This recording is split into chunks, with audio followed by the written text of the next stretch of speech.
বিসমিল্লাহির রহমানির রহিম। প্রিয় দেশবাসী, আসসালামু আলাইকুম রহমতুল্লাহি ওবরকাতুহু। বাংলাদেশে এই মুহূর্তে তীব্র জ্বালানি সংকট তৈরি হয়েছে এবং জ্বালানি সংকটটা যে বাংলাদেশের রাষ্ট্র থেকে শুরু করে সর্বস্তরে মাথা ব্যথার কারণ তা প্রমাণিত হয়েছে আজকের বাংলাদেশের প্রধানমন্ত্রী জনাব তারেক রহমান সাহেবের ইফতার মাহফিলে একটা বক্তব্যের মাধ্যমে।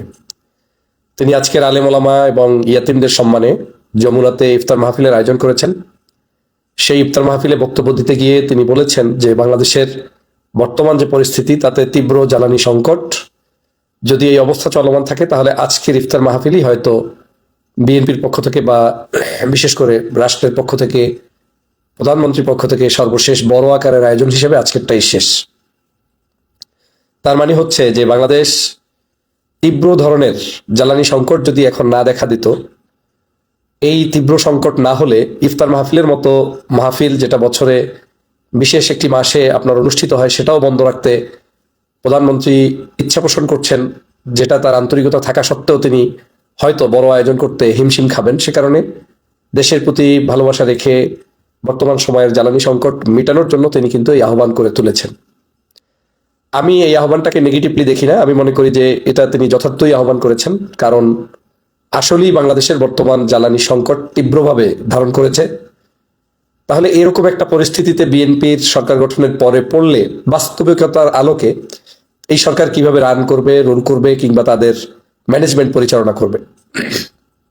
আমি মনে করি যদি বিএনপি এই মুহূর্তে দুর্নীতি, দুষ্কৃতি, অন্যায় এগুলো যদি কঠোরভাবে দমন করতে না পারে, তাহলে এই তীব্র জ্বালানি সংকট থেকে শুরু করে রাজনৈতিক যে অস্থিরতার সংকট দিবালোকের মতো স্পষ্ট রয়েছে, তারপরে ভোট চুরির মতো একটি তকমা গায়ে ইতিমধ্যে লাগানো হয়েছে, সেখান থেকে বের হওয়ার কিন্তু আর কোনো রাস্তা থাকবে না।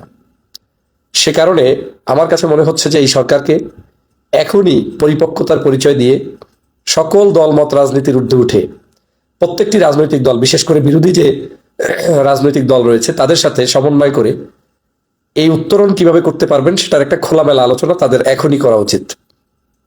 যদি যদি এরকম অবস্থা তারা তৈরি করতে ব্যর্থ হয়, একদিকে আন্দোলন চলবে, একদিকে জুলাই বিপ্লবের আমাদের চেতনা বাস্তবায়নের জন্য যে গণভোট হয়েছে সেটা নিয়ে বিতর্ক রাখবেন, ছাত্রদের চাহিদা পূরণ করবেন না, আবার জুলাই সনদ বাস্তবায়ন করবেন না, সরকারের সাথে বিরোধী দলের বৈষম্য থাকবে কিংবা খারাপ সম্পর্ক থাকবে, জায়গায় জায়গায় মারামারি হুরহাঙ্গামা থাকবে, তাহলে কিন্তু রাষ্ট্র যে আশা ভরসা নিয়ে ক্ষমতায় বসেছেন সেটা কিন্তু বাস্তবায়ন করতে পারবেন না। পারবে যেটা তারেক রহমান হয়তো পারবে না, তার আশেপাশের কিছু লোকেরা কিছু টাকা পয়সা ইনকাম করতে পারবে। আমার কাছে মনে হচ্ছে তারা হয়তো এই জ্বালানি সংকট সহ বিভিন্ন সংকট দেখে হুট করে তারা বুঝে ফেলবে যে সরকার তো যে কোনো মুহূর্তে হয়তো চলে যাবে, 5 বছর রান করতে নাও পারে, 2 বছর 3 বছর 6 মাস 1 বছর পরে যদি কোনো খারাপ পরিস্থিতি হয় তাহলে তো আমাদেরকে আর কোনো কিছুই থাকবে না, যত পারো খেয়ে নাও। এই খানাদার বাহিনীকে যদি আপনি বন্ধ করতে না পারেন, আপনি যে কিচ্ছুতা সাধনের জন্য ইফতার মাহফিল বন্ধ করতে যাচ্ছেন, এই একই কিচ্ছুতা সাধন আপনার প্রত্যেকটি নেতা কর্মীর হৃদয় থেকে হতে হবে। পাশাপাশি আপনার সাথে সম্পর্কটা হতে হবে বিরোধী দল সহ সবার সাথে ওপেনলি, কারণ দেশ বাঁচানো হচ্ছে সবার আগে ফরজ। আপনি যদি দেশ শান্তিতে না রাখতে পারেন, মানুষ যদি জ্বালানি সংকটে ভোগে, মোটরসাইকেলে দেখা গেছে যে গতকালকের আইন যে একটা মোটরসাইকেল 2 লিটারের বেশি তৈল নিতে পারবে না, তো এখন এই লোকটা রওনা দিবে ঢাকায় কিংবা পথে, 2 লিটার তৈল দিয়ে যাবে কত দূর? আবার বলা হয়েছে যে 10 লিটারের বেশি একই সাথে গাড়িতে ভরা যাবে না। এই সংকটটা যদি বাড়তে থাকে এবং আমাদের দেশের কোনো যুদ্ধ পরিস্থিতি বা কোনো ধরনের খারাপ পরিস্থিতি ছাড়াই যদি বাড়তে থাকে, অন্য দেশে কি হইলো তাতে? কারণ আমাদের কোনো ব্যাকআপ প্ল্যান কিন্তু নেই।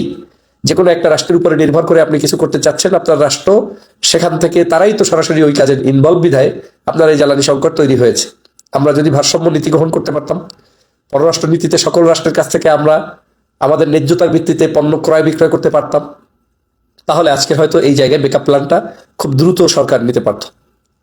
আজকের এই সময় আমি মনে করি যে জ্বালানি সংকট নিরসন কল্প এবং বাংলাদেশের বর্তমান রাজনৈতিক অস্থিরতা নিরসন কল্পে প্রধানমন্ত্রী জনাব তারেক রহমানের সেই উদ্যোগটা সবার আগে নিতে হবে এবং নেওয়া উচিত।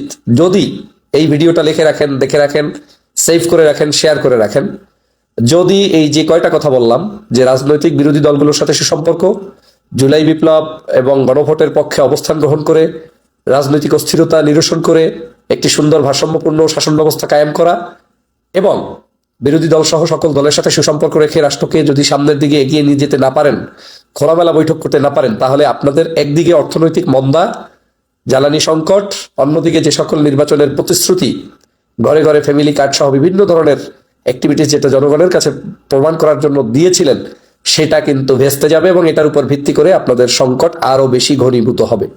আমি অবশ্যই ব্যক্তিগতভাবে যদি রাজনৈতিক প্রতিপক্ষের চিন্তা করেন, তাহলে আপনার ক্ষতি হলে আমার কাছে মনে হবে যে তা ভালোই হয়েছে। কিন্তু আমি মনে করি রাজনীতির ঊর্ধ্বে দেশ সবার ঊর্ধ্বে। আমাদের রাজনীতিটা হওয়া উচিত দেশের স্বার্থে।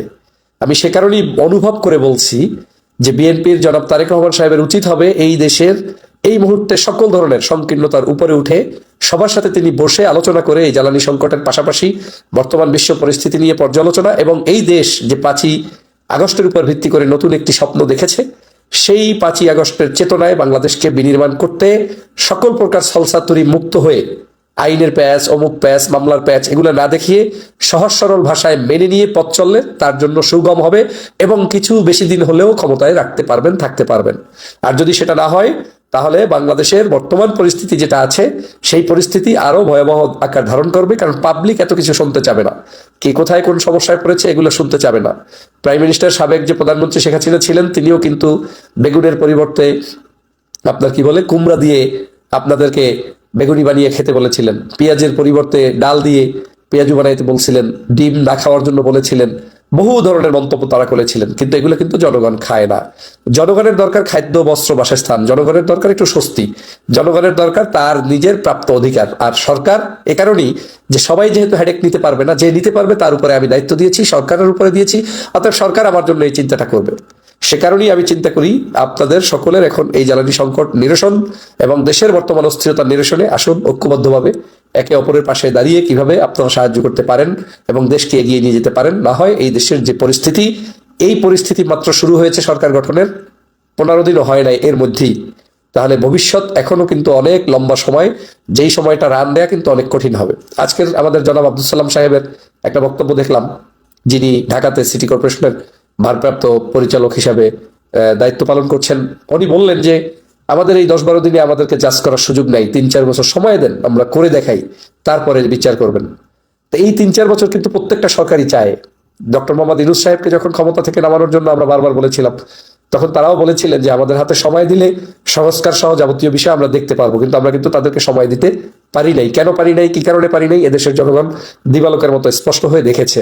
অতএব জনগণ দেখবে, জনগণ দেখবে না, সেটা নির্ভর করবে আপনার চালানোর শক্তির উপরে। আসুন বাংলাদেশকে সবার আগে ভালোবাসি, দেশের মানুষের মূল্যবোধ এবং রাজনীতিটাকে একটা পরিচ্ছন্ন রাজনীতিতে নিয়ে আসার জন্য সবাই মিলে ঐক্যবদ্ধ প্রাণবন্ত প্রচেষ্টা অব্যাহত রাখি। সবাইকে ধন্যবাদ।